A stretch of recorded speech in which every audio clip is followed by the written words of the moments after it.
여기가 419 기념탑이 있는 곳입니다. 네, 수요장에 오늘 와 있고요. 건축 설계를 진행하고 계신 현장으로 가서 또 새로운 프로젝트 얘기해 볼까 합니다. 건물을 오래 소유하고 계셨던 분이고요. 네. 그래서 건물이 이제 노후화되고, 그리고 이번에 이제 신축을 하면서 지상 3층으로 그렇게 신축을 계획하고 있습니다.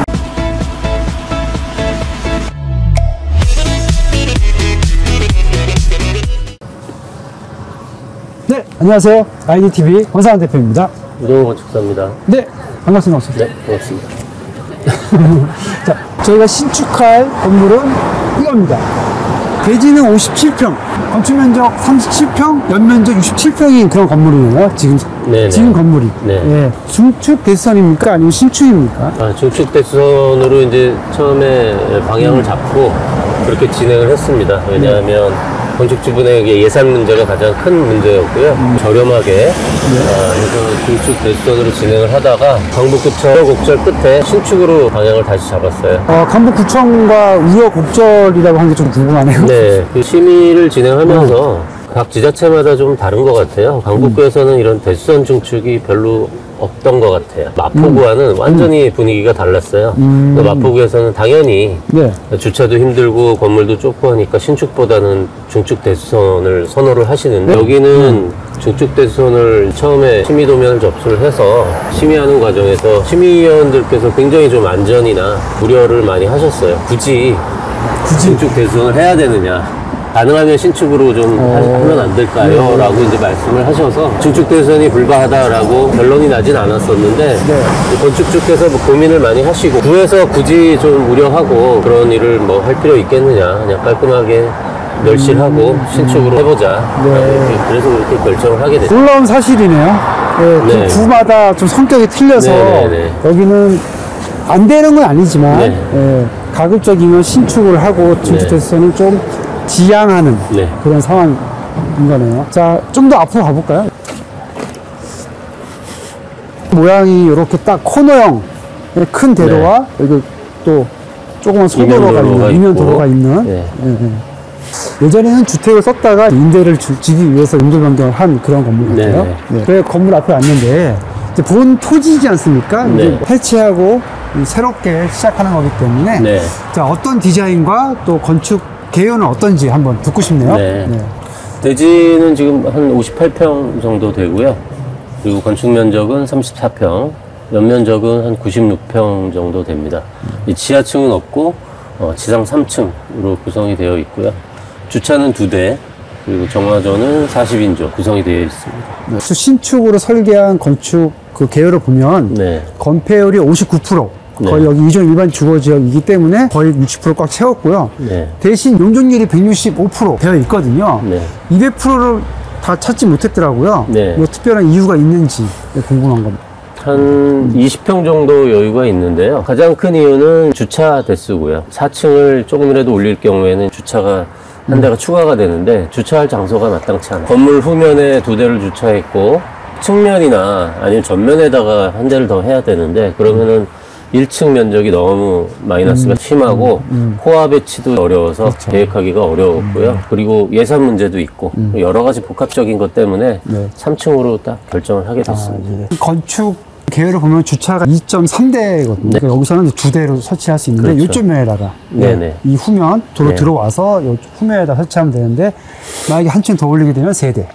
그러면 앞팀 면적이 뺏기기 때문에 2대로 결정을 하시고 그러다 보면 용적률이 168% 정도 이렇게 나오는 상황인 것 같습니다. 일반 분들도 많이 좀 여쭤보시는 건데 이 정화조 사이즈 산출 근거 어떤 식으로 나오는 건지 궁금하더라고요. 그 건물의 용도에 따라서 다릅니다. 면적 곱하기 오염 개수를 거기에 나오는 용량대로 이제 인원을 산정하게 되는데 일반 음식점, 휴게 음식점인 경우에는 0.175 면적 곱하기, 그리고 사무소 이런 경우에는 0.075를 곱해서 산정을 하게 됩니다. 그래서 뭐 39점 얼마 나오면 저희가 40인조를 설치하게 되죠. 그 오염 개수가 보면 단란주점 같은 경우는 0.23, PC방 같은 경우는 0.125, 노래방 0.08. 물론 여기가 이제 단란주점이나 들어갈 수 있는 지역은 아니기 때문에 보통 그러니까 휴게음식점, 일반식점, 사무소 이렇게 나누지 않습니까? 그러면 더 또 궁금한 게 나중에 사무소를 근생으로 용도 변경을 하면 네. 그 오염 개수가 늘어날 거 아닙니까? 네, 늘어나죠. 그럼 정화조 사이즈가 나아지지 않습니까? 네. 그러면 어떻게 되는 거죠? 그런 경우에는 정화조를 그것 때문에 다시 판에서 설치할 수는 없잖아요. 그렇죠. 공사비가 너무 많이 들어가니까 구청에다가 1년에 2번 청소하겠다는 각서를 제출하고 사용을 하면 됩니다. 그 2배까지는 네, 2배까지. 어느 정도 허용할 수 있는 거예요. 2배가 넘으면 다시 설치를 해야 되고요. 그래서 요 오염 개수를 잘 알고 있다가 따져봐야 되겠다 라는 생각이 들고요. 정화조가 40인조지 않습니까? 네. 그러면 대략적으로 정화조 사이즈는 어느 정도 나오는 거죠? 네. 정화조가 원통형이에요. 지름이 한 2.2m 정도 되고요. 길이가 4m 이내, 한 3.8m 이 정도 됩니다. 그러니까 2m, 3m 정도라고 보시면 됩니다. 네. 그러면 설계할 때 그것을 설치하는 위치는 네. 어디를 둬도 상관이 없는 건가요? 그건 상관이 없습니다. 청소를 할 때 차량이 용이하게 접근을 할 수 있어야 되고, 그리고 시오수관에 가까울수록 좋겠죠.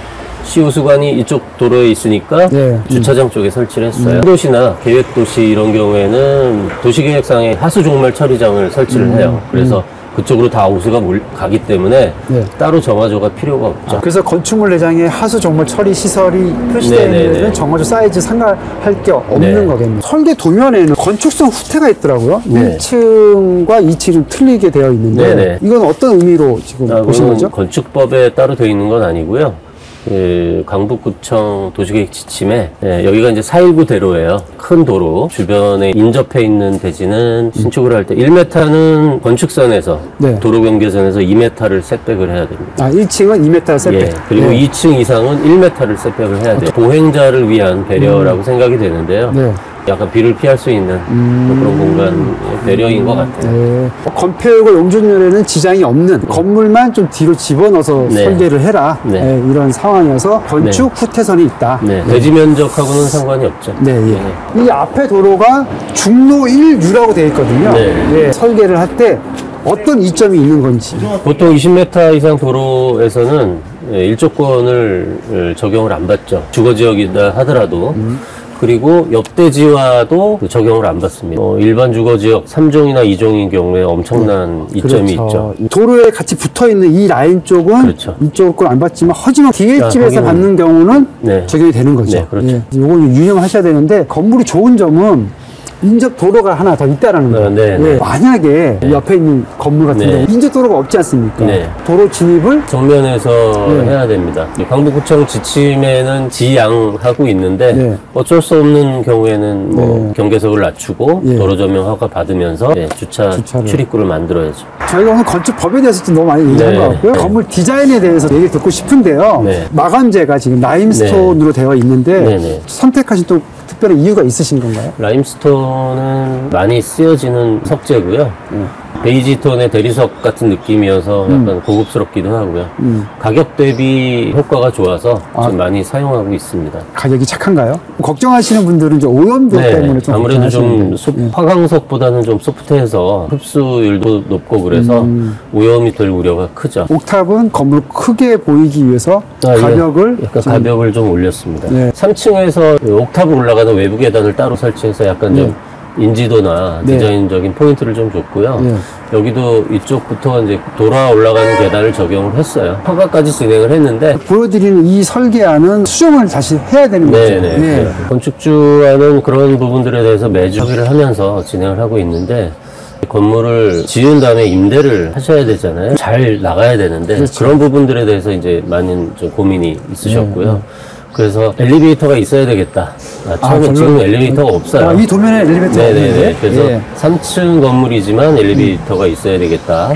그래서 그거에 대한 이제 변경 좀 계획이 좀 있었고요. 도름 계단으로 해서 2층, 3층 출입구가 다르다 보니까 동선을 좀 용이하고 자유롭고 윗면에서도 그게 좀 보여서 괜찮았었는데 이거를 통으로 임대를 줬을 경우에는 오히려 그게 단점이 될 수 있다라고 이제 판단하셨던 것 같고요.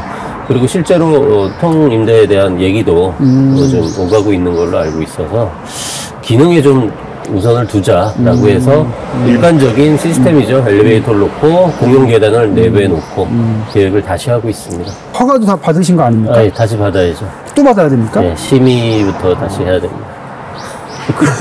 일을 처음 다시 하시는데 아, 예. 힘드시겠네요. 설계를 다 했다가 다시 하는 경우는 두 배로 힘들지 않습니까? 두 배까지는 아니지만 조금 힘이 빠지죠. 힘이 빠지죠. 사실 건축주분도 뭐 힘드실 겁니다. 같이. 네. 항상 클라이언트를 생각하는 마음. 그래서 이렇게 좋은 마음으로 하셔야 어차피 설계하시고 진행하시니까. 그렇죠.